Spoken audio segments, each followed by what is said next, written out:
শঙ্কর দুবে আর অর্জুন দুবে দুই ভাই বিহারের হারাপুরের বাসিন্দা। দুজনের মধ্যে আকাশ পাতাল তফাৎ। ছোট ভাই অর্জুন মেধাবী, অনুগত, আর তার দাদা শঙ্কর জেদি এবং বিরুদ্ধ স্বভাবের। 2012 দিওয়ালিতে শঙ্কর নিজের বাড়ির লক্ষ্মী পুজো ছেড়ে তার মামা মোহন চৌধুরীর বাড়ির পুজোয় গিয়ে যোগ দিয়েছিল। মামা মোহন এবং মামি রেখার বাড়িতে শঙ্করের আলাপ হয়েছিল সাক্ষীর সঙ্গে, যে রজনী এবং রমেশ নারায়ণের মেয়ে। রজনী মোহনের স্ত্রী রেখার খুড়তুতো বোন। শঙ্কর এবং সাক্ষীর মধ্যে খুব তাড়াতাড়ি ভালোবাসার সম্পর্ক গড়ে ওঠে, কিন্তু সাক্ষীর মা বাবা এই প্রেম কাহিনী মেনে নেয় না। শঙ্কর লেখাপড়া করেনি আর উপার্জনও করে না। সাক্ষী নিজে গ্র্যাজুয়েট, তার উপর শঙ্কর বাউন্ডুলেপনা করে বেড়ায়, জানিয়ে শঙ্করের বাবা মেজর আনন্দ দুবে সবসময় চিন্তিত থাকেন। শঙ্করের মামা মোহন চৌধুরী গিয়ে সাক্ষীর মা বাবার সঙ্গে দেখা করে, কিন্তু সাক্ষীর মা বাবা তাদের সিদ্ধান্তে অটল থাকে। সাক্ষীকে শঙ্করের সঙ্গে দেখা করতে নিষেধ করে দেওয়া হয়। শঙ্কর জেদ ধরে বসে থাকে যে সে সাক্ষীকে নিজের করেই ছাড়বে। তার এই জেদকে পূরণ করার জন্য তার মামা মোহন চৌধুরী, তার ছেলে পিন্টু এবং শঙ্করের মাসি রোহিণীর ছেলে অজিত সাহায্য করে। অজিতের সাক্ষীর দাদা গুড্ডু নারায়ণ এবং সুধীর নারায়ণের সঙ্গে খুব ভালো বন্ধুত্ব ছিল। তাদের সঙ্গে দেখা করার অছিলায় অজিত সাক্ষীর কাছে শঙ্করের চিঠি পৌঁছে দেয়, যাতে শঙ্কর পালিয়ে যাওয়ার কথা লিখে পাঠিয়েছিল। সেই রাতেই প্রেমিক প্রেমিকা পালিয়ে গিয়ে একটা মন্দিরে বিয়ে সেরে ফেলে। সাক্ষীর বাড়ির লোকেরা স্তব্ধ হয়ে যায়। সাক্ষীর দাদারা শঙ্করের বাবা, তার ভাই অর্জুন এবং তার মা বিনাকে হুমকি দেয় যে শঙ্কর এবং তাদের সবার উপর তারা বদলা নেবে। শঙ্কর আর সাক্ষী যখন মন্দির থেকে দুবে পরিবারের বাড়িতে পৌঁছয়, তখন আনন্দ তাদের মুখের উপর দরজা বন্ধ করে দেয়। 14 বছরের অর্জুন তার দাদা শঙ্করের খুব কাছের ছিল।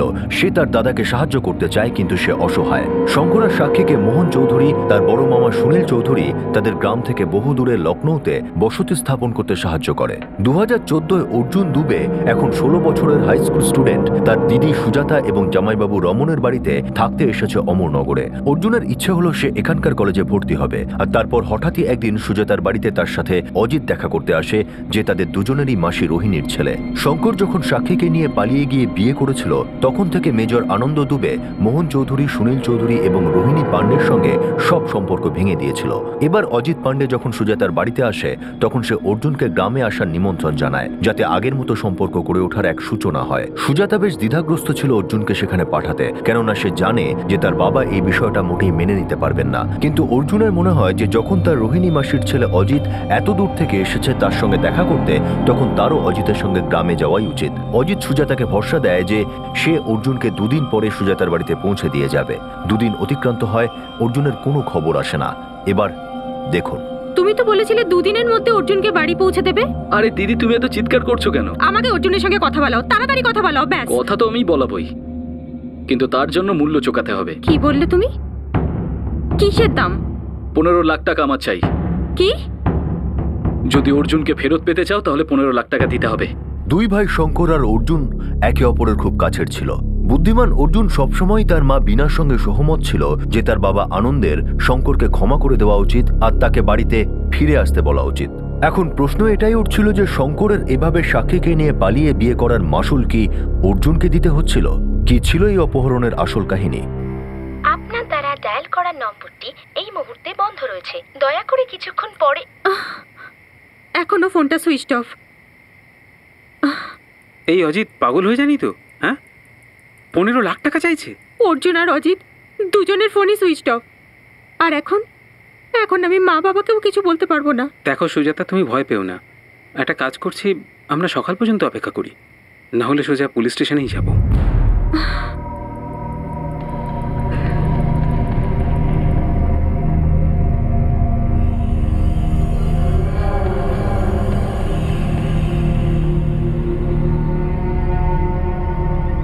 আপনার দ্বারা ডায়াল করা নম্বরটি এখন বন্ধ রয়েছে। The number you have called is currently switched off.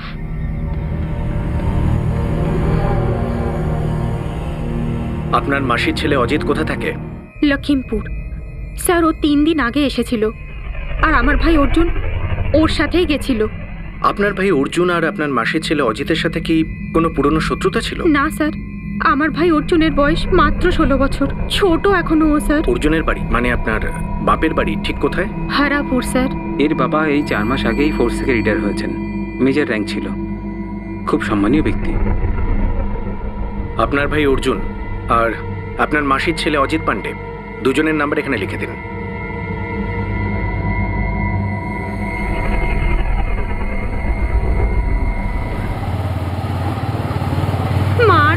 এইসব কথা কি করে বলবো বলো তো? এবার তো সোজাসুজি বলতেই হবে ওদেরকে, কারণ এটা ছাড়া আর কোনো রাস্তাই বেঁচে নেই আমাদের কাছে।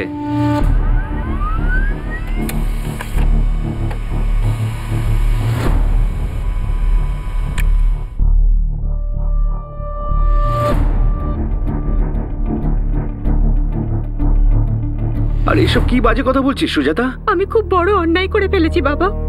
আমি অর্জুনকে অজিতের সাথে যেতে দিয়েছি। আরে 3 দিন আগে এই ঘটনা ঘটেছে আর তুই আমাকে এখন বলছিস? আমি খুব ভয় পেয়ে গেছিলাম বাবা। আরে ভয় পাওয়া তোর তখনই উচিত ছিল যখন ওই বদমাইশটার সাথে তুই আমার ছেলেকে পাঠিয়ে দিলি। কি করলি তুই সুজাতা? আরে কি হয়েছে অর্জুন? আরে রাখ, আরে কি দেখছি আমি। করেছে অর্জুনকে? স্যার, অজিত পান্ডে আর অর্জুন দুবে দুজনের ফোনই 20 জুলাই বন্ধ হয়েছিল।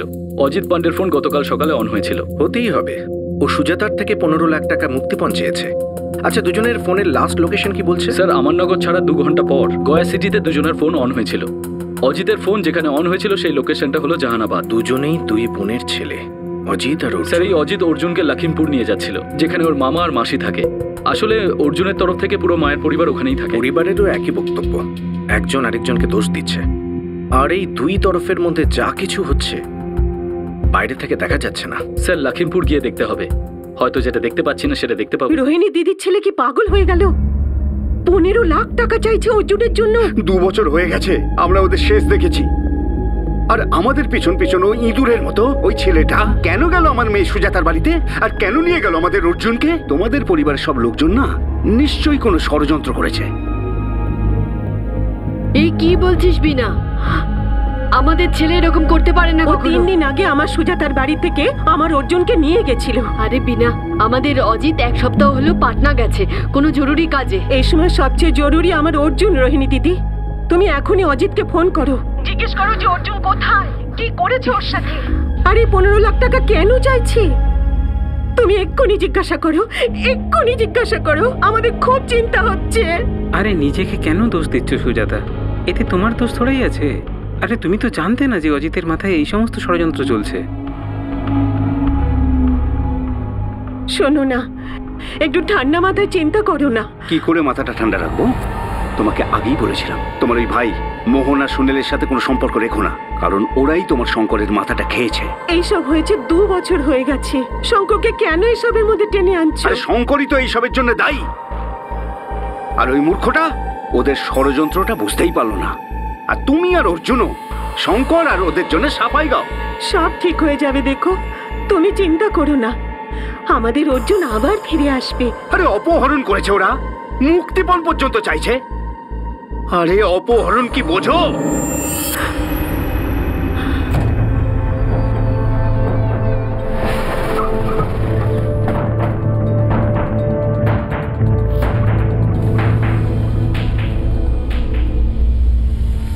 আমি এই ব্যাপারে কিচ্ছু জানি না।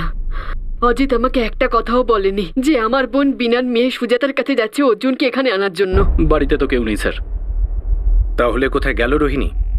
আপনার ছেলে অজিত অর্জুনকে নিয়ে কোথায় যেতে পারে? ঈশ্বরের দিব্যি দিয়ে বলছি, আমি কিচ্ছু জানি না। ব্যাস 1 সপ্তাহ আগে অর্জুন আমাকে বলেছিল পাটনা যাচ্ছি। তারপর না ওর সাথে দেখা হয়েছে, না ওর সাথে ফোনে কোনো কথা হয়েছে।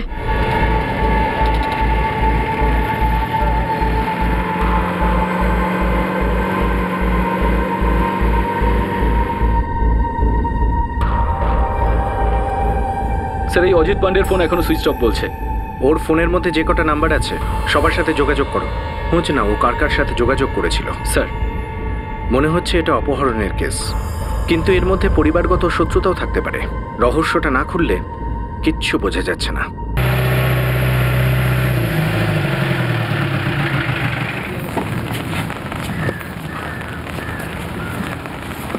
কি করে হলো? কি বললো পুলিশ? বাবা, এখনো পুলিশের কোনো ফোন আসেনি। কি জিজ্ঞাসা করলো পুলিশ? বাবা ওরা জিজ্ঞাসা করেছিল অজিত কোথায় থাকে। আমি বলে দিয়েছি লখিমপুর। ব্যাস, তুই কিচ্ছু বলিসনি ওর মামার ব্যাপারে? না, আমার মনে হয় না যে আমার ভাইরা মোহন আর সুনীল অর্জুনের এত খারাপ চায়। ওরা যে কি চায় আমি আজ পর্যন্ত কিচ্ছু বুঝতে পারলাম না। ওরা কেন সাহায্য করেছিল তখন শঙ্করকে, যখন মেয়েটার বাবা মা রাজিই ছিল না? তাহলে শঙ্করকে কেন সাহায্য করেছিল ওরা? পুলিশ এখনো পর্যন্ত এই কেসটাকে একটা কিডন্যাপিং এর কেস ধরেই এগোচ্ছিল। পুলিশের এই বিষয়ে অনুমান তো ছিল যে এই অপরাধের শিকড় পরিবারের মধ্যেই রয়েছে। তবে এবার তাদের সামনে এক প্রতিশোধের কাহিনী উঠে এলো। কিন্তু এই কাহিনীতে জটও খুব কম ছিল না। এই কথাটা আমাকে আগে বলতে পারতেন। আমি অর্জুনকে নিয়ে এতটাই দুশ্চিন্তায় ছিলাম যে বলতেই ভুলে গিয়েছিলাম। আর কিছু বলতে চান মেজর বাবু? এমনিতে ইন্সপেক্টর, আমার মনে হচ্ছে যে এইসবের পিছনে সাক্ষীর দুই ভাই গুড্ডু আর সুধীরের হাত আছে। ওরা আমাকে সরাসরি হুমকি দিয়েছিল। এর উত্তর আমরা দেবই, কাউকে ছাড়বো না, সবাইকে দেখে নেবো, ছাড়বো না কাউকে। আর আপনার ভাইয়েরা শঙ্করকে সাহায্য করেছিল সাক্ষীকে নিয়ে পালাতে। আগে হ্যাঁ। তো সেই হিসেবে তো মেজর বাবু, সাক্ষীর দাদাদের রাগ আপনার শালা আর ছেলেদের ওপরে হওয়াটা স্বাভাবিক। আর এখানে অর্জুনকে নিয়ে যাওয়া আপনার বোন রোহিণীর ছেলে অজিতই, এটা আমি কিছুই বুঝতে পারছি না। এটা তো আমিও বুঝতে পারছি না ইন্সপেক্টর। আচ্ছা একটা কথা বলি, সাক্ষীর দাদাদের সাথে অজিতের বন্ধুত্ব অনেক দিনের। স্যার, অজিতের ফোন রেকর্ডস থেকে এই নাম্বার পেয়েছি, নিতিন চন্দ্র ওর নাম। ওর ফোনও এখন বন্ধ। এর ফোন সেখানেই অফ হয়েছিল যেখানে অজিত আর অর্জুনের ফোন বন্ধ হয়েছিল, গোয়া স্টেশনে। এই নিতিন চন্দ্রের অ্যাড্রেস কি? সমস্তিপুর জেলা। ওখানে যাওয়ার আগে এই নিতিন চন্দ্রের ফোনের পাশাপাশি সাক্ষীর দাদারা, ওর বাড়ির লোক, অর্জুনের দুই মামা মোহন আর সুনীল, বোন রোহিণী, সবার ফোন ট্যাপ করো। স্যার, মনে হচ্ছে শত্রু পরিবারের কেউ।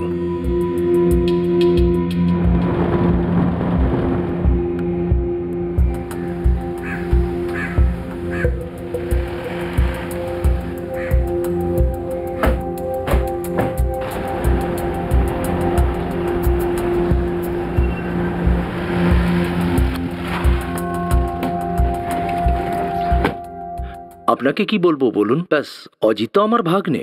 আর শঙ্করও আপনার ভাগ্নে, যাকে আপনি সাহায্য করেছিলেন মেয়েটাকে নিয়ে পালাতে। স্যার, পালিয়ে যেতে নয়, বিয়ে করার সাহায্য করেছিলাম। আমি সবকিছু ঠিকঠাক করার চেষ্টা করেছিলাম, অন্যায় তো কিছু করিনি। কিন্তু স্যার, আপনি অজিতকে নিয়ে নানান উল্টোপাল্টা প্রশ্ন করছেন, এটা ভুল করছেন আপনি। আমি তো এখন কিছুই করা শুরু করিনি। ঠিক আর ভুলের ব্যাপারটা পরে হবে। আচ্ছা, অজিত কোথায়? আমি কি করে বলবো? আপনি নিজেই ফোন করে জিজ্ঞেস করে নিন। আসলে অজিত কালকে ফোন করেছিল, সেরকম কিছু বুঝতে পারলাম না আমি। সবই তো ঠিক ছিল। গতকাল ওর সাথে আপনার কথা হয়েছে ফোনে, আর ওর ফোন তো সুইচ অফ। হতে পারে কোনো অন্য নাম্বার থেকে আমাকে ফোন করেছিল। আচ্ছা আনুন ওই দ্বিতীয় নাম্বারটা। স্যার, আমাদের ছেলে নিতিন আমাদের কিচ্ছু বলেনি। এটুকুই বলেছিল সাহেব যে কোনো কাজে যাচ্ছে। এখন কোন কাজে কোথায় যাচ্ছে আমাদের কিচ্ছু বলে যায়নি স্যার। গেছে কোথায়? স্যার, পাটনা ফোনে শুনছিলাম, কিন্তু ঠিক কোথায় স্যার বলতে পারবো না। এই অজিত আপনার ছেলে নিতিনের বন্ধু? হ্যাঁ স্যার, ওরা দুজন মিলে জমি জমার কাজ করে আর কি। যদি আপনাকে নিতিন ফোন করে তাহলে ভুল করেও বলবেন না যে আমরা এখানে এসেছিলাম, আর সবার আগে আমাদের সেটা জানাবেন। হ্যাঁ স্যার। দুজন সিভিল ড্রেসে 24 ঘন্টায় বাড়িটার উপর নজর রাখবে। ঠিক আছে স্যার। স্যার, নিতিন বাড়িতে নেই, মনে হচ্ছে পালিয়েছে। পেয়ে যাবে বর্মা। আপাতত আমরা সাক্ষীর বাড়ি যাচ্ছি। এই অজিত দুবের আরেকটা নাম্বার পাওয়া গেছে, তোমাকে পাঠিয়ে দিচ্ছি, ট্র্যাকিং এ দিয়ে দাও। ওকে স্যার, চলো।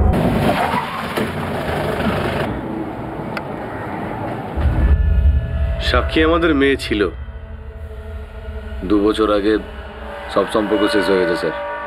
ভাই কোথায় তোমার? ফোন বন্ধ কেন ওর? ওর ফোন নম্বর বদলে গেছে স্যার। নতুন নাম্বার কি?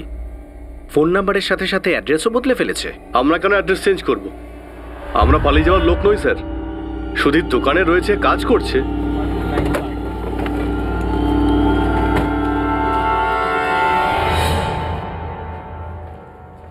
অর্জুন কোথায় সুধীর?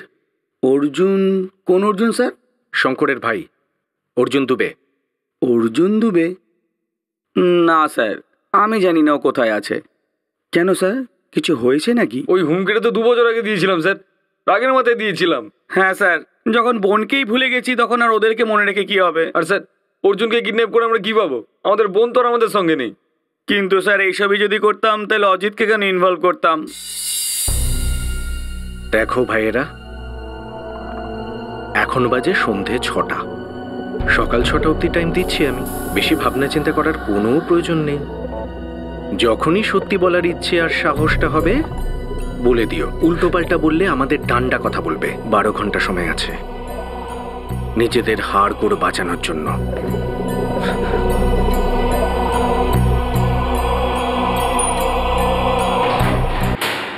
স্যার, কোনো বাড়ি থেকে যখন কোনো মেয়ে পালিয়ে যায়, রাগ সবারই হয়। আমরা সম্মানীয় লোক, আজ অব্দি কোনো অসম্মান করেনি কেউ আমাদের। আমার ছেলেটা কোনো অপরাধ করেনি স্যার। যদি কিছু নাই করে থাকে টেনশন করছেন কেন? ওরা বাড়ি চলে যাবে। কিন্তু আমাদের কাছে জোরালো প্রমাণ রয়েছে শঙ্করের রাগ অর্জুনের ওপর তোলার। আর একটা কথা, এটা জরুরি নয় যে বাড়ির সব লোক সবাইকে সব কথা বলবে। আপনি কোন হিসাবে বলছেন যে এই অপরাধে আমাদের হাত থাকতে পারে? অর্জুন আমার ছোট বোনের ছেলে, নিজের ভাগ্নে আমার। অজিত পান্ডেও তো আপনার নিজের ভাগ্নে, যে অর্জুনের জন্য 15 লাখ টাকা মুক্তিপণ চাইছে। আমরা ওকে ফোন করলে ওর ফোন সুইচ অফ আসছে, কিন্তু আরেকটা ফোন থেকে ও আপনাদের যোগাযোগ করছে। ধর্মেন্দ্র গর্গকে। কোন ধর্মেন্দ্র? সেটা তো আপনি বলবেন। আর বাকি সকলের নাম যারা এই অপহরণে সামিল। শঙ্করের বিয়ে নিয়ে আনন্দ দুবে আমাদের সাথে সম্পর্ক ভেঙে দিয়েছে। রেগে ও আছে, আমরা নয়। আমরা আমাদের ছোট বোনের ছেলেকে নিজের ছেলের মতো ভালোবাসি। আপনি অকারণে সন্দেহ করছেন। যতক্ষণ না অর্জুন নির্বিঘ্নে বাড়িতে চলে আসছে, আপনাদের সকলকে সন্দেহ করা হবে।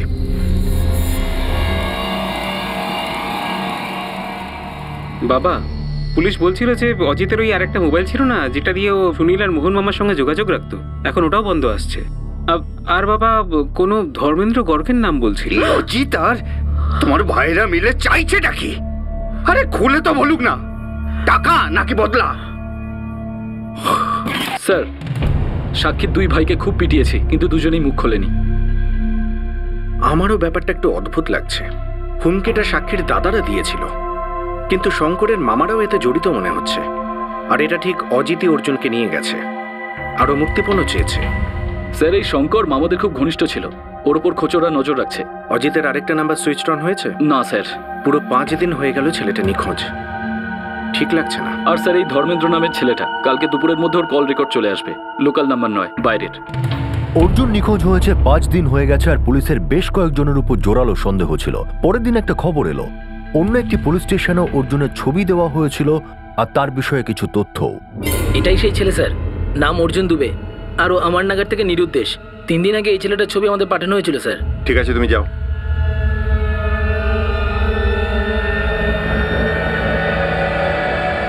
কবে হয়েছে? আজ সকালের। ঠিক আছে।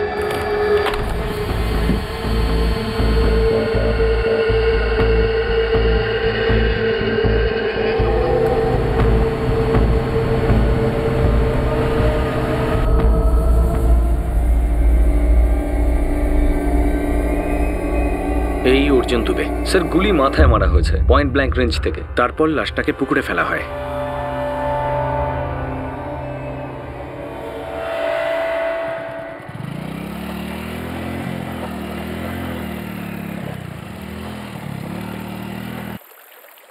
কি হয়েছে অজিত দাদা, বাথরুমে যাবে নাকি? তোর পেয়েছে?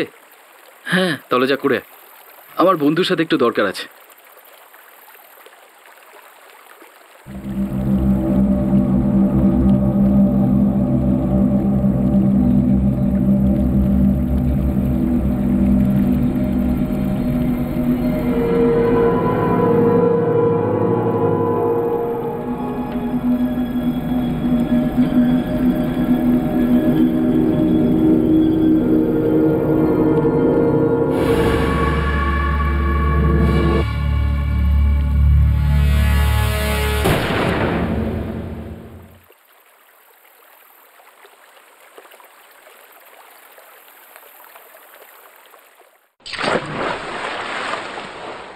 স্যার, বডি পাওয়ার সময় অনেকটা ডিকম্পোজ হয়ে গেছিল। সম্ভবত অর্জুনকে ওই দিনই মারা হয়েছিল, যেদিনও বাড়ি থেকে বেরোয়, 6 দিন আগে।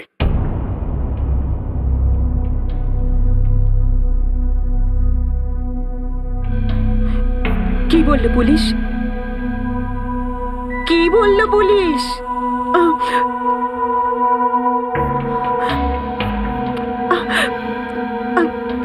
তুমি চুপ করে আছো কেন?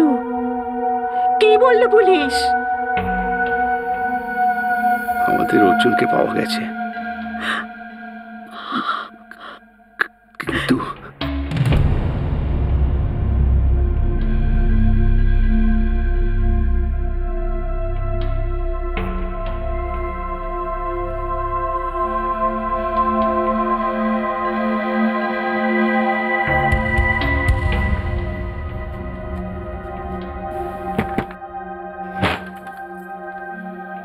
আরে কি ব্যাপার, এত তাড়াতাড়ি চলে এলে?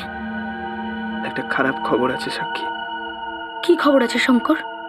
আমাদের অর্জুনের পৃথিবীতে নেই সাক্ষী। ভগবান! স্যার আমি দিব্যি খেয়ে বলছি, এইসব ব্যাপার আমাদের কিচ্ছু জানা নেই। স্যার আমরা তো জানতামই না যে অজিত আমার নাগার গেছে। হ্যাঁ স্যার, আমরা মূর্খ নই, আমরা জানি যে আমরা ওর পরিবারকে ধমক দিয়ে এসেছি, তাহলে এসব কেন করব? স্যার আমরা এরকম কাজ কখনো করবো না স্যার। সাক্ষী দাদারা জামাইবাবুকে হুমকি দিয়েছিল, আমরা নই। অর্জুন আমাদের সব থেকে ছোট বোনের সব থেকে ছোট ছেলে ছিল, আমরা ওকে খুব ভালোবাসতাম। কেন মারবো আমরা ওকে? এতই যদি আদরের ছিল তাহলে অজিত ওকে নিয়ে গেল কেন? ওর বড় দাদা না?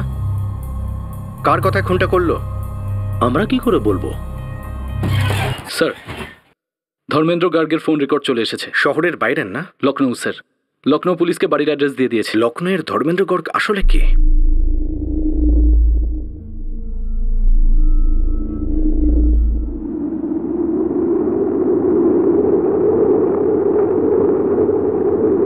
ষোলো বছরের মেধাবী অর্জুনকে কি তার দাদা শঙ্করের কর্মফল ভুগতে হয়েছিল, নাকি অর্জুনকে এমন একটা মূল্য চোকাতে হয়েছিল যার বিষয়ে কেউ কিচ্ছু জানত না?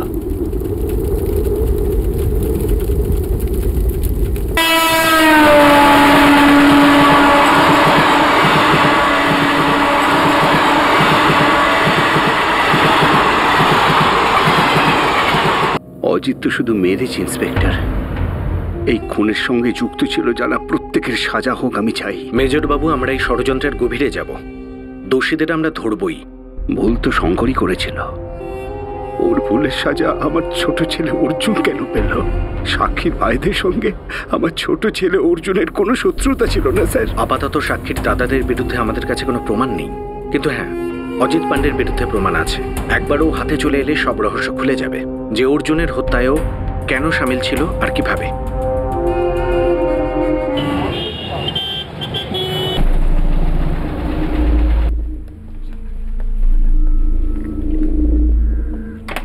আগে হ্যাঁ, ওরা এখানেই থাকতো।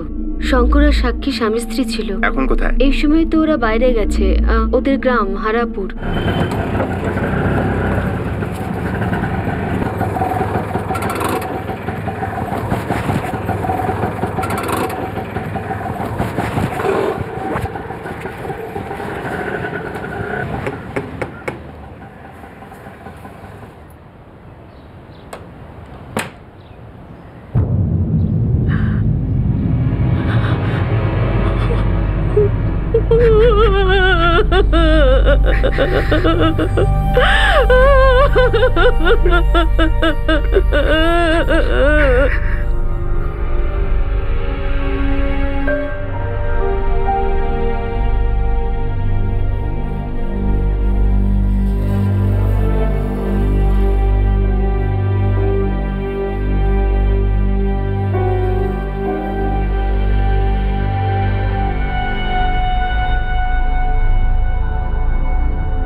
এটা তুই ছোট ভাইয়ের সঙ্গে কি করলি রে?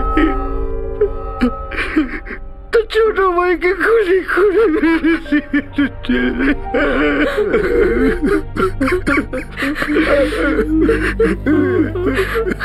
স্যার, একটা অদ্ভুত ব্যাপার। কি ব্যাপার? স্যার, এই যে ধর্মেন্দ্র গার্গ, এর কল রেকর্ডসে অ্যাড্রেস দেওয়া রয়েছে লখনৌর, যেটা হলো শঙ্কর দুবের বাড়ির অ্যাড্রেস। অর্জুন দুবের দাদা শঙ্কর দুবে। আর এই শঙ্কর দুবে আপাতত লখনৌতে নেই, হারাপুরে আছে বাবার কাছে। মানে 2 বছরে প্রথমবার। আচ্ছা, এই নীতিন আর অজিতের কোনো খবর? আগে না স্যার, ওদের ফোন এখনো সুইচ অফ। আমরা গয়া, পাটনা, লখিমপুর আর হারাপুর এইসব জায়গার খোঁজদের অ্যাক্টিভেট করে দিয়েছি। হয়তো এই খবরটা আমাদের জন্য একটা রেড অ্যালার্ট বর্মা। এই শঙ্কর দুবের অ্যাড্রেসে ধর্মেন্দ্র গর্গের ফোন যদি রেজিস্টার্ড হয়, তাহলে কেন আর কিভাবে?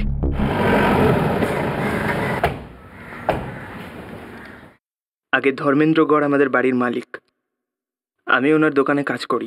তুমি ওনার ফোন ব্যবহার করো? আগে না, আমি আমার নিজের ফোন ব্যবহার করি, যেটা উনি ওনার নামে আমাকে কিনে দিয়েছেন। এটা কেন? কারণ আমার কোনো সঠিক ঠিকানা ছিল না। উনি আমায় সাহায্য করেছিলেন। যদি আপনার বিশ্বাস না হয় তাহলে আপনি ওনাকে জিজ্ঞেস করতে পারেন। কি হয়েছে কি স্যার? 2 বছর ধরে অজিত পান্ডের সাথে তোমার সম্পর্ক রয়েছে? তোমার মাসির ছেলে? শুধু অজিত কেন, আমার সঙ্গে সবার সম্পর্ক ছিল। মামা, মামি, ভাই, বোন সবার সঙ্গে কথা বলতাম, মাঝে মাঝে দেখা করতাম। আমি জানতাম বাবা সবার সঙ্গে সম্পর্ক ভেঙে দিয়েছেন, আর আমার সঙ্গে সম্পর্ক ছিল না। এই জন্য ওরাই আমার পরিবার হয়ে গেছিল। আর তোমার এই পরিবারের একজন সদস্য হলো অজিত। ও তোমার ভাই অর্জুনকে নিশানা করলো কেন? নাকি শুধু অজিত ছিল একটা উপায় আর আসল খুনি সাক্ষীর দাদারা গুড্ডু আর সুধীর? না সাহেব, আমার দাদারা এসব করতে পারে না। আর ওরা যদি এই খুনের সঙ্গে জড়িত থাকে তাহলে ওদের আপনি কঠিন সাজা দিন। অজিতের কথা আমি জানি না, বুঝতেই পারিনি যে এরকম কিছু একটা হয়ে যাবে। অর্জুন আমার ছোট ভাই ছিল, খুব ভালো মনের, পড়াশোনায় ভালো, সবার কথা শুনতো। দেখুন, এই মুহূর্তে আমাদের কাছে কারোর বিরুদ্ধে কোনো প্রমাণ নেই, কিন্তু যে মুহূর্তে অজিতকে পাওয়া যাবে তখনই সব প্রশ্নের উত্তর পাওয়া যাবে। কেনই বা ও ফোন করেছিল আর মুক্তিপণ চেয়েছিল, আর দ্বিতীয়বার কেন ফোন করেনি, আর কিডন্যাপিং এর প্ল্যান থাকলে আগে খুনই বা করলো কেন? বাড়ি থেকে বেরোনোর কিছুক্ষণ পরেই অজিত অর্জুনকে খুন করে। অজিত নিজে এই কাজ করতে পারে না, নিশ্চয়ই ওর মাথায় কেউ বদবুদ্ধি দিয়েছে, ওকে কেউ ব্যবহার করেছে। যা হয়েছে সব সামনেই হয়েছে। দেখো, আমার যথেষ্ট সন্দেহ আছে যে অজিত এইসব সাক্ষী আর তার ভাইয়ের কথা অনুযায়ী করেছে, কেননা আগে থেকেই ওদের ভালো বন্ধুত্ব ছিল।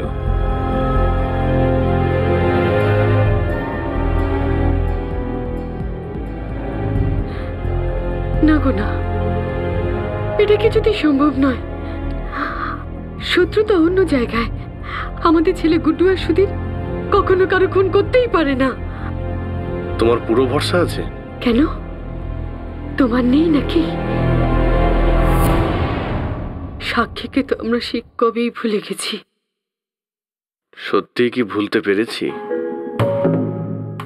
ওই রাগ, ওই অপমান, পাড়ায় থুথু, সত্যি ভুলতে পেরেছো?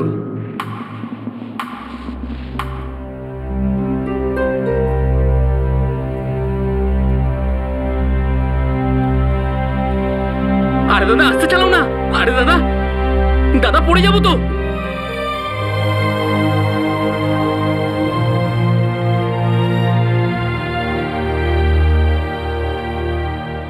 আমি জানি না কোনটা ঠিক আর কোনটা ভুল। আমি তো শুধু এটুকুই জানি যে তুমি আমার দাদা, আর আমি তোমাকে ছাড়া বাঁচবো না।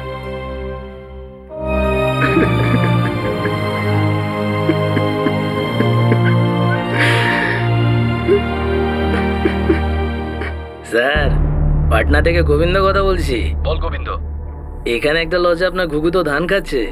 একাই খাচ্ছে? হ্যাঁ স্যার, একাই খাচ্ছে, কিন্তু এসে তো অজিত পান্ডে নেই স্যার।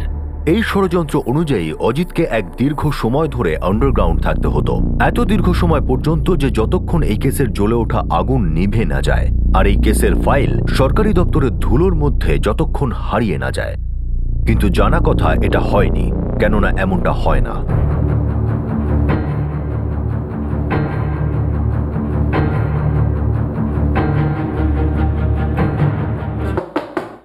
কে বে?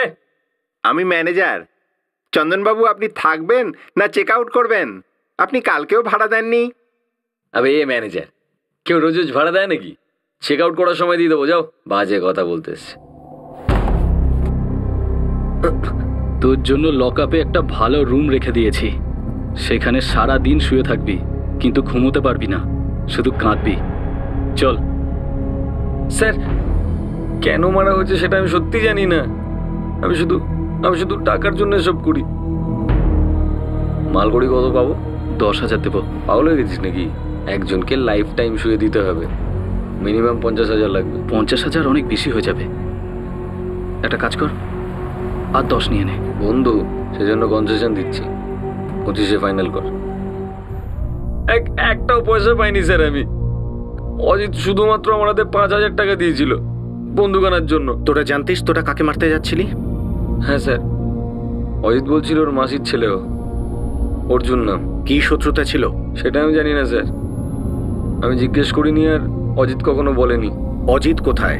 আগের বার পাটনার দিব্যা লজে দেখা করেছিলাম, তারপরও বারবার লজ পাল্টাতে থাকে স্যার। তো ওর সাথে কি করে কথা হতো? ও আরেকটা নাম্বার নিয়েছে স্যার, নতুন নাম্বার। এখন তুই আমাদের সামনে ওর সাথে কথা বলবি, আর তুই বলবি যে তুই ওর সাথে দেখা করতে চাস।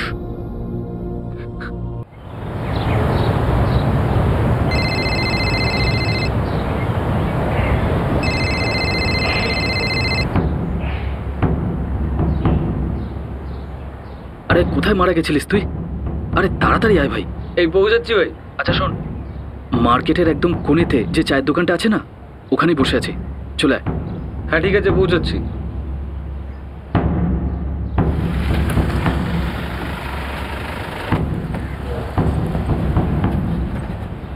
কত হয়েছে? 20 টাকা।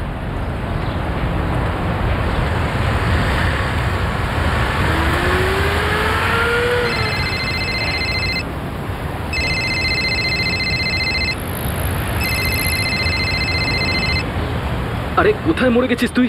আর কত টাইম লাগবে? আর বেশি সময় লাগবে না রে Ajit Pande. Welcome to Biten world. How may I assist you? নতুন ফ্ল্যাটের জন্য একটা স্ট্যান্ড ফ্যান আর কুলার নেব। এই পচা গরম থেকে একটু স্বস্তি চাই। বাজার চলতে সব ব্র্যান্ড আর ভরসাযোগ্য নয়। তার জন্য তো আমাদের ফ্যান আছে, all purpose bullet table fan, ceiling fan. আমাদের সিলিং ফ্যান কিন্তু 30 মাসের ওয়ারেন্টি সহ পাওয়া যায়। আছে ফারাটা 2 বছরের ওয়ারেন্টি, 17 থেকে 20 মিটার এয়ার ফ্লো, মধ্যবিত্তের সাধ্যের মধ্যে একমাত্র ভরসাযোগ্য ব্র্যান্ড বিটেন। আমাদের কুলারের কিন্তু অনেক range, 45 litres, 50 litres, 70 litres, 90 litres, 110 litres. Honeycomb সহযোগে বিটেনের সব কুলারের ওয়ারেন্টি 1 বছর। চেনা হাওয়ায় অচেনা অনুভূতির জন্য একমাত্র আদর্শ বিটেন। গরমে স্বস্তি পেতে বিটেনের ফ্যান হোক বা কুলার আজই আনুন বাড়িতে। Beaten, digitally yours.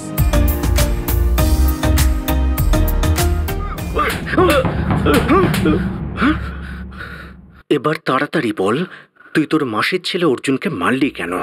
দেখ, আমার কিন্তু নাটক দেখতে একদম ভালো লাগে না। এমন মারবো না যে কথা বলা শেষ করতে পারবি না। স্যাম্পল দেখবি?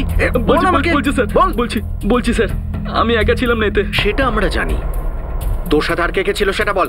এর পেছনে সবাই ছিল। সবাই মানে কে কে? মোহন মামা, সুনীল মামা, রবি কুমার, যোগেশ আর ওই। তোর মোহন আর সুনীল মামাকে আমরা চিনি। এই যোগেশ আর রবি কুমারকে? মোহন মামার বন্ধু ওরা।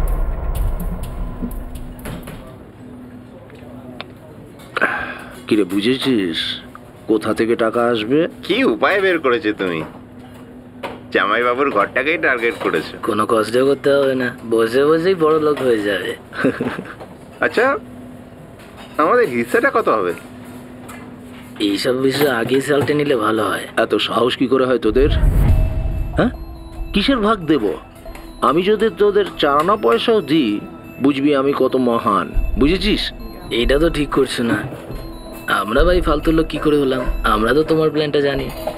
আমরা জানি তো যে তুমি তোমার ভাগ্নে অর্জুনকে মার্ডার করতে চলেছো। যদি আমাদের মুখ বন্ধ করতে হয় না, তবে মাল দিতে হবে আমাদের। হ্যাঁ, আর এমনিতেও সব খাবার যদি একা একা হজম করতে যাও না, তাহলে বদ হজম হয়ে যাবে।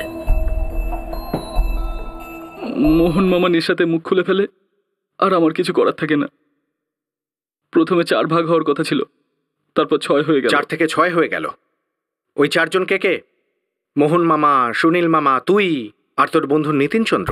ও তো কোনো পার্টনারই ছিল না স্যার, ও শুধু টাকা পাওয়ার কথা ছিল। দেখ, নাটক করবি না, সোজা সোজা বল, না হলে উল্টে দিয়ে সব বের করব।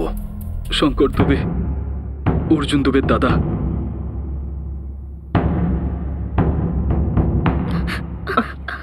সাহেব, এটা তো অন্যায় হচ্ছে। সাহেব, আমার স্বামী এ ব্যাপারে কিচ্ছু জানেন না।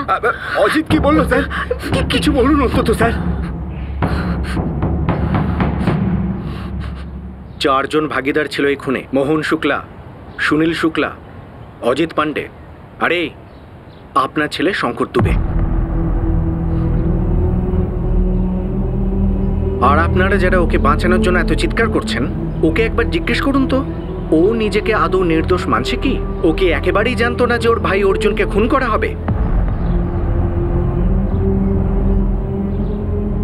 শঙ্কর, স্যার কিছু জিজ্ঞাসা করছে তোকে। তুই কি জানতিস যে অর্জুনকে খুন করা হবে?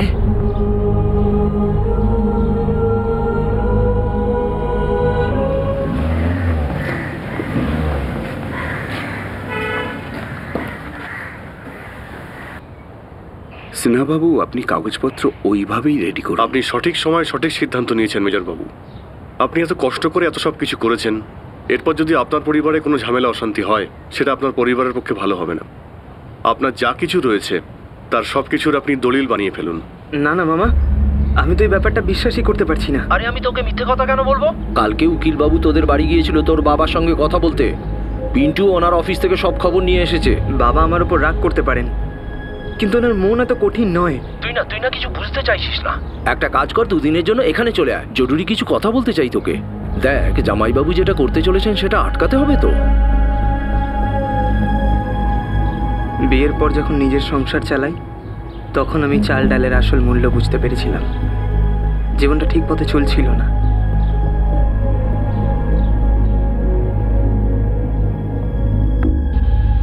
আমার রোজগার প্রয়োজনের থেকে কম ছিল, আর রোজগার বাড়ারও কোনো আশা দেখতে পাচ্ছিলাম না। আর যা আশা ছিল তা হঠাৎ করে চলে যাচ্ছিল। আয় উপরে আয়। আমি জানতাম আমার বাবার সব কিছু, গয়না, টাকা, জমি, বাড়ি সব কিছু শুধু সুজাতা আর অর্জুনের নামেই করছে।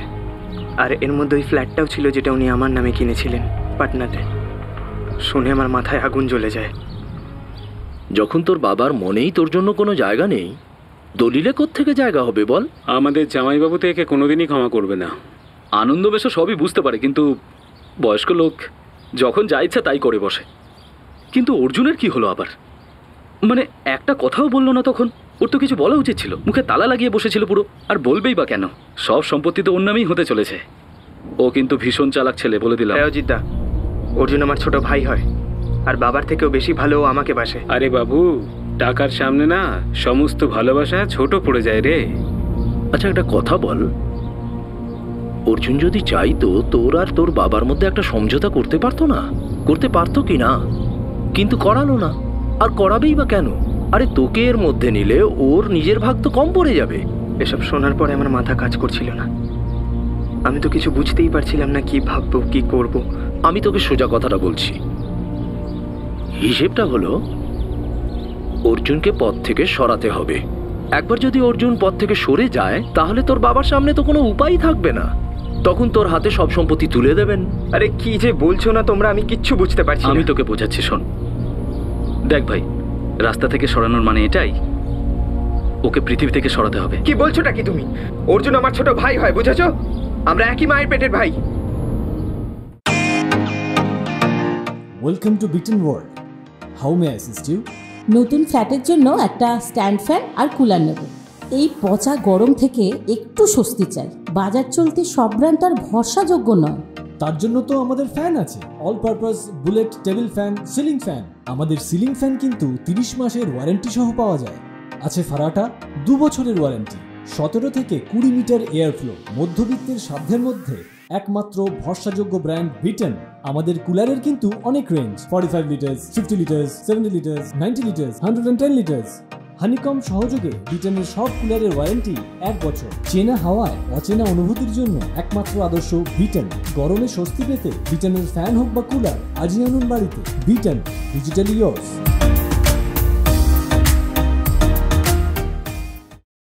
আরে কি যে বলছো না তোমরা, আমি কিচ্ছু বুঝতে পারছি না। আমি তোকে বোঝাচ্ছি, শোন। দেখ ভাই, রাস্তা থেকে সরানোর মানে এটাই, ওকে পৃথিবী থেকে সরাতে হবে। কি বলছোটা কি তুমি? অর্জুন আমার ছোট ভাই হয়, বুঝেছো? আমরা একই মায়ের পেটের ভাই। আর সাক্ষী, সে তোমার কেউ নয় বুঝি? আরে ও তো বিএ পাস, গ্র্যাজুয়েট। চাইলে আইএএস, ইঞ্জিনিয়ার, ডাক্তার, ভালো ছেলেকে বিয়ে করে ফেলতো। সেই জায়গায় কি করলো ও? লখনৌয়ে এই দিনমজুরের বউ হয়ে নিজের কপালকে দোষ দিচ্ছে। তার জন্য কিচ্ছু ভাবলি না তুই? আর তোর যে সন্তান আসতে চলেছে তার জন্য কিচ্ছু ভাববি না তুই? এটা কিন্তু খুব বড় ষড়যন্ত্র বাবু। অর্জুন কিন্তু এসব অনেক আগে থেকে জানতো যে তোমার বাবা তোমাকে উইল থেকে বের করে দেবে। দেখ শঙ্কর, ছোটবেলার দাদা ভাইয়ের ভালোবাসা বুড়ো বয়সে কোনো কাজে লাগে না। আর ছোট্ট অর্জুন এখন সেই অর্জুন নেই যাকে তুই বাইকে নিয়ে ঘুরবি। এখনো প্লেনে বসে সবাইকে নিয়ে উড়ে চলে যাবে ফুরুর করে। সেই জন্য ওকে রাস্তা থেকে সরানো খুব জরুরি, নইলে তুই এক আনাও পাবি না। আর সামনের জীবনটা তোকে পুরো ভিখারির মতো কাটাতে হবে। আমার যা বলার ছিল আমি তোকে বলে দিয়েছি, এবার বাকিটা তুই কি করবি বোঝ। ওই সময় ওদের কথাটাই আমার ঠিক মনে হয়েছিল। এমন মনে হয়েছিল এরাই আমার সব থেকে কাছের লোক। আমি ওদের প্ল্যানে রাজি হয়ে যাই। দেখ, যতটা বোঝানো ছিল আমরা বুঝিয়ে দিয়েছি। মামা, আমার কাছে একটা প্ল্যান আছে। কি? অর্জুন এই মুহূর্তে আমার নগরে আছে, তোর দিদি সুজাতার বাড়ি। আরে এর থেকে বড় আর কি হতে পারে? হ্যাঁ, তুই এক্ষুনি যার কথা দিয়ে বশ করে ওকে বের করে আন। আর কোনো শুনশান জায়গাতে নিয়ে যা, আর খেলা শেষ। খেলা তো আমি শেষ করে দেবো মামা, কিন্তু তারপরে আমাকে অনেক দিন পর্যন্ত গা ঢাকা দিয়ে থাকতে হবে। তার জন্য অনেক টাকা লাগবে, আর খুব রিস্কও আছে। তাই আমারও সমান ভাগ চাই। মেরে কান ফাটিয়ে দেবো একেবারে। একদম পাগল হয়ে গেছিস নাকি? দেখো না দাদা, কিসব উল্টো পাল্টা কথা বলছে, ভাগ ভাগের কথা বলছে। আরে আমরা একই রক্তের, সবাই সবাই একই রক্তের তো। হ্যাঁ, আর শঙ্কর তো আমাদের রক্তের। হ্যাঁ, নিজের রক্ত তো কখনো বেইমানি করবে না। কি বলিস শঙ্কর? তাহলে ব্যাস,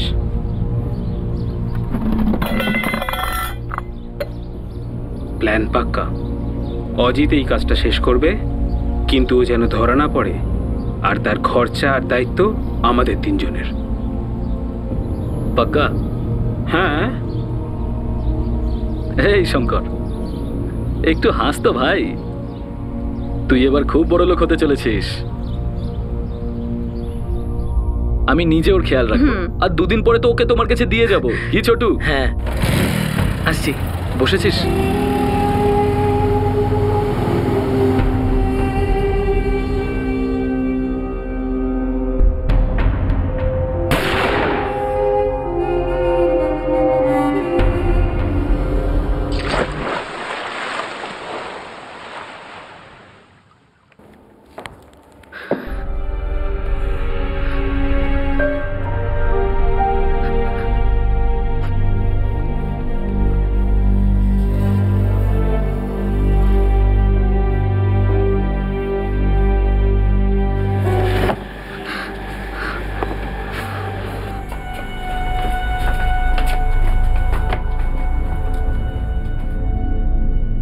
তোর ভেতরের লোভ মোহন, সুনীল আর অজিতের সামনে হার মেনে গেছে।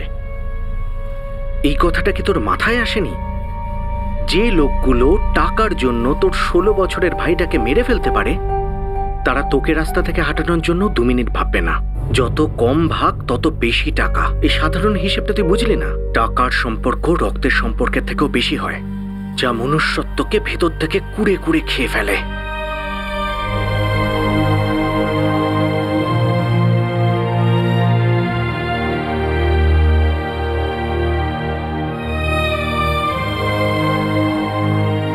আমি জানি না কোনটা ঠিক আর কোনটা ভুল। আমি তো শুধু এটুকুই জানি যে তুমি আমার দাদা, আর আমি তোমাকে ছাড়া বাঁচবো না।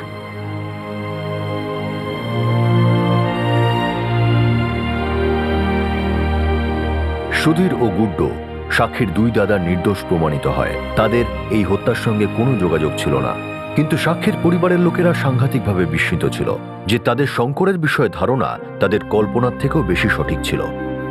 তাদের জামাই নিজেরই ছোট ভাইয়ের হত্যার অংশীদার হয়ে গিয়েছিল। দুবে পরিবার এখনো এটা মানতেই পারছিল না যে তাদের পরিবারের সবচেয়ে বড় ছেলে শঙ্কর সেই ষড়যন্ত্রের অংশ ছিল, যেখানে তার জানা ছিল যে ছোট ভাই অর্জুনকে হত্যা করা হবে, আর সে সম্মতি দিয়েছিল। সাক্ষীও এই আঘাত থেকে বেরিয়ে আসতে পারছিল না। শঙ্কর অনুশোচনার কাল কুঠুরিতে নিজের ছায়ার সামনেও দাঁড়াতে লজ্জা পাচ্ছিল। শঙ্করের মনে লালসার বিদ্যুৎ কিছুক্ষণের জন্য চমকায়, যা তার মনুষ্যত্বকে অন্ধ করে দিয়েছিল। আর একটা উন্নততর জীবনের আশায় সে তার নিজেরই ছোট ভাইকে হত্যা করার সম্মতি দিয়েছিল। এমন এক ভাই যে শঙ্করকে খুবই ভালোবাসত, আর যাকে রক্ষা শঙ্করেরই করার কথা ছিল। সাক্ষীর দাদারা শঙ্করের পরিবার এবং তাদের আত্মীয়দের ঘৃণা করত, যারা শঙ্করকে সাহায্য করেছিল সাক্ষীকে নিয়ে পালিয়ে গিয়ে বিয়ে করতে। কিন্তু তারা এটা জানত না যে অজিত এই ষড়যন্ত্রে সামিল ছিল। সাক্ষীর পরিবারের দুবে পরিবারের উপর ক্ষোভ শঙ্করের মামাতো ভাইয়েরা নিজেদের লাভের জন্য ব্যবহার করল। তারা এমন পরিকল্পনা করেছিল যাতে মনে হবে যে এই খুন সাক্ষীর দাদারাই করেছে, আর তাদের দিকে সন্দেহের তীর কখনো ঘুরবে না। কিন্তু জানা কথা যে এই পরিকল্পনা নিঃসন্দেহে ব্যর্থ হবে। সব অপরাধী এখন জেলে রয়েছে। মোহনের বন্ধু যোগেশ ঝা এবং রবি কুমার, যারা জানতো যে এই খুন হতে চলেছে, তারা এখনো ফেরার রয়েছে, কিন্তু পুলিশ তাদের হন্যে হয়ে খুঁজছে।